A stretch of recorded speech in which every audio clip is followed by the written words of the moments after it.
Bonjour à tous, j'espère que vous allez bien. Dans cette vidéo, on va étudier quelques cas particuliers avec this en JavaScript. Pour ce faire, on va utiliser cette classe Calculator qui, comme vous le voyez, dans son constructeur définit un champ qui s'appelle modèle avec une valeur initiale et définit une fonction printinfo qui prend aucun paramètre et qui fait juste un console.log du this. Et ensuite, on instancie le calculator dans la constante calc qui appelle la fonction printinfo juste après. On va exécuter pour voir ce que ça donne. Donc on voit bien que ici, le printinfo appelle un console.log qui nous affiche le this qui correspond donc à la classe calculator avec un champ modèle qui vaut basique. Donc ça, comme vous pouvez le voir, c'est le cas d'usage normal. On va maintenant s'amuser un peu. Ici, on va créer une autre constante qui va prendre qui va pointer vers la fonction printinfo. Donc ce sera calc.printinfo. Donc ce sera une référence vers la fonction printinfo. On va ensuite appeler la fonction f.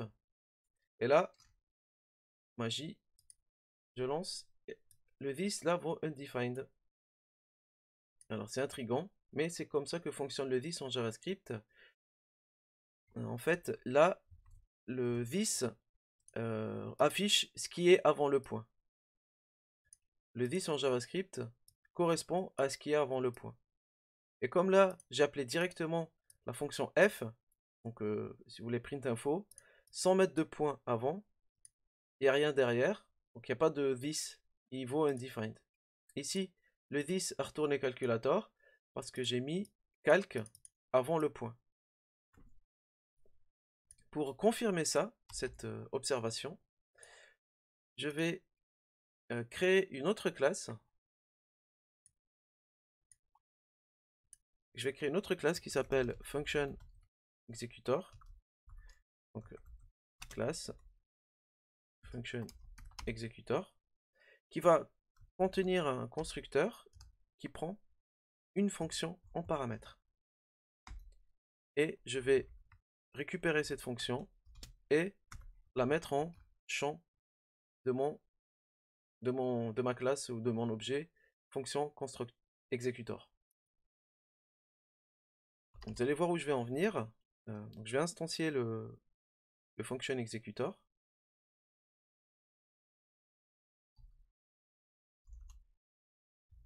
Function executor avec un f minuscule est égal à new function executor.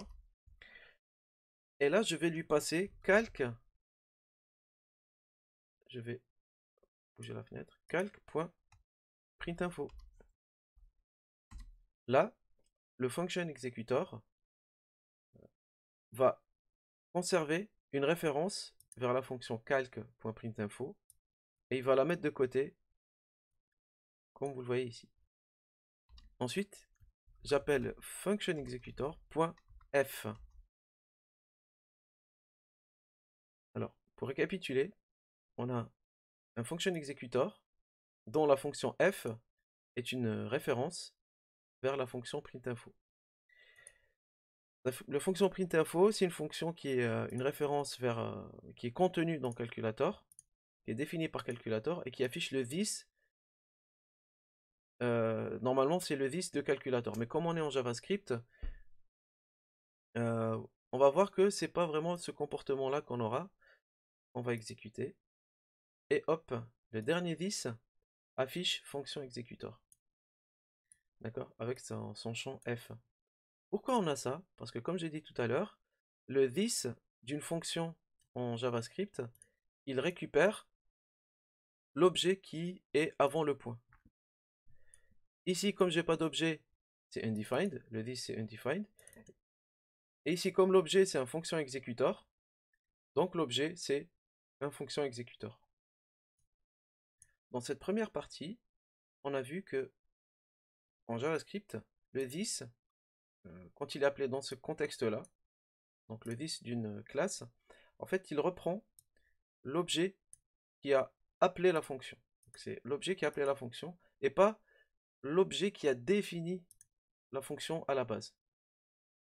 Donc ça, c'est un premier cas avec le this, un premier cas étrange avec le this et les fonctions en JavaScript.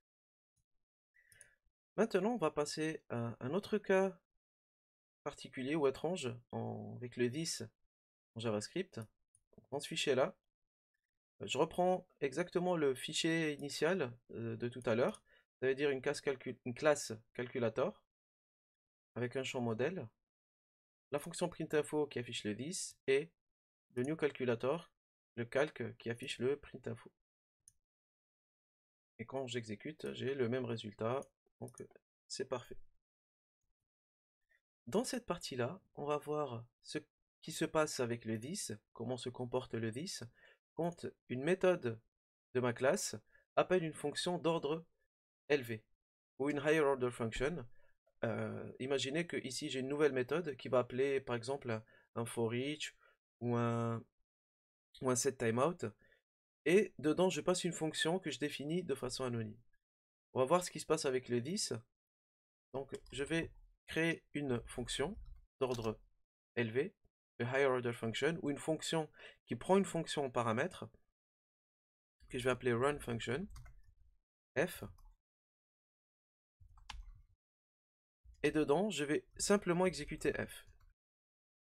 Et dans ma classe calculator, je vais définir une fonction printinfo2 qui va appeler la fonction run function, et la fonction qui sera passée en paramètre, ce sera une fonction anonyme que je définis sur place de cette façon. Et ici, je vais faire un console.log de this. Donc this 2. C'est le this numéro 2. Et enfin, pour tester, je vais appeler cette fonction-là, ici, calc.printinfo2. Je sauvegarde et j'exécute. Et là, tadam, this2 vaut undefined. Ça veut dire que quand une méthode appelle une fonction qui prend une fonction en paramètre et que cette fonction-là est définie de façon anonyme avec le mot-clé function, le this est perdu. On n'a pas la valeur du this. Alors j'ai bien dit avec le mot-clé function, parce qu'avec la fonction flèche, on n'a pas ce problème. Et pour finir ce cas-là, le cas d'une fonction d'ordre élevé, je vais définir une autre fonction qui s'appelle print chars, qui va récupérer tous les caractères un par un dans un for each et afficher le this à chaque fois. C'est un cas, on va dire, un peu plus réaliste où on utilise une fonction prédéfinie de JavaScript. Donc là, on va faire this.model.split. La fonction split permet de convertir une chaîne de caractères en collection qui peut être parcourue avec un for each. Voilà, parce qu'on ne peut pas faire un for each directement sur une chaîne de caractères en JavaScript.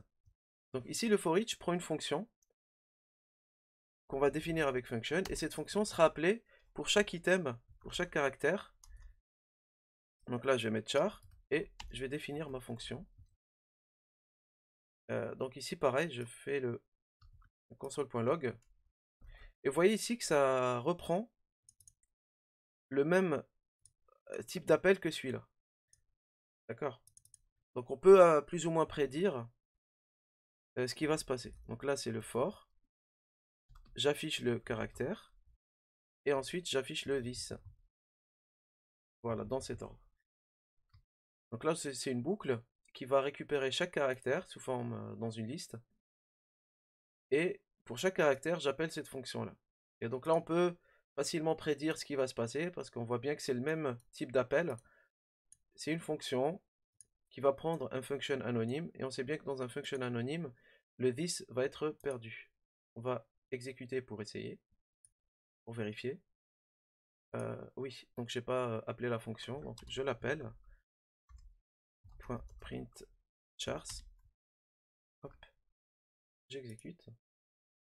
Alors vous voyez ici que for b this undefined, pour le for each avec a le this undefined, on perd bien le this quand on appelle une fonction dans la anonyme dans la classe avec le mot-clé function.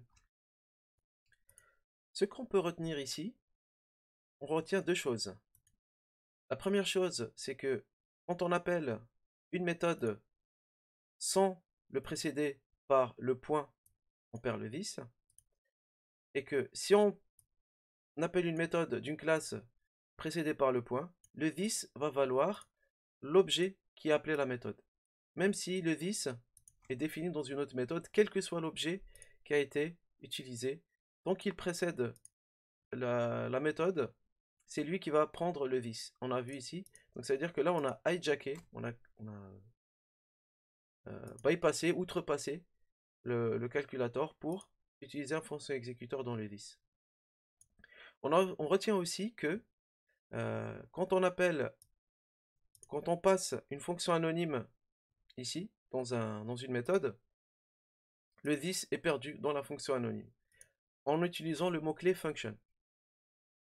Voilà. Du coup, j'espère que ça vous a permis de comprendre un peu plus comment se comporte le this dans ces cas particuliers, ou pas, hein, ça peut être un cas qu'on a déjà rencontré. Et peut-être dans une autre vidéo, je vais vous montrer comment résoudre ce problème. Merci pour votre attention. Si vous avez aimé les vidéos, n'hésitez pas à la liker, partager. Et si vous aimez bien, vous voulez voir comment remédier à ces problèmes, n'hésitez pas à mettre ça dans les commentaires. Voilà, merci beaucoup pour votre attention et au revoir.